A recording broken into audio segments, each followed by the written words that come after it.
અને વિગતવાર સમાચાર પર નજર કરીશું। સમાચારમાં આગળ વાત બનાસકાંઠાની કે જ્યાં આગળ બનાસકાંઠામાં ડીસા અગ્નિકાંડના આરોપીઓને આજે કોર્ટમાં રજૂ કરવામાં આવશે।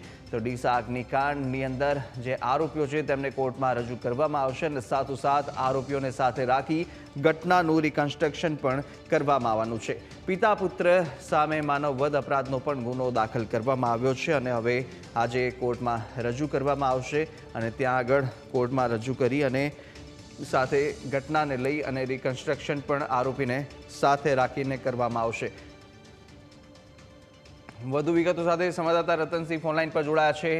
રતનસિંહ, જે રીતે આ ડીસા અગ્નિકાંડને આરોપી છે પિતા પુત્ર તેને આજે કોર્ટમાં રજૂ કરવામાં આવવાના છે, શું વિગતો?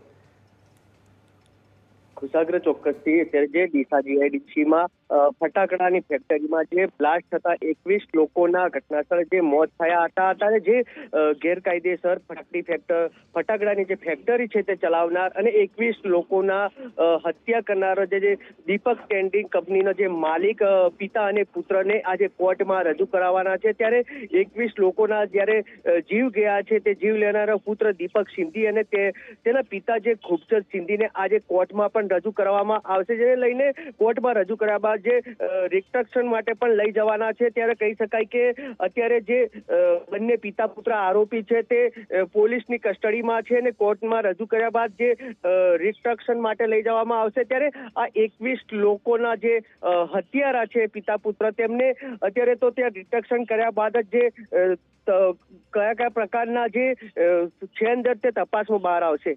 કુશાગ્ર જી રતનસિંહ, માહિતી સાથે જોડાવા બદલ આપનો આભાર।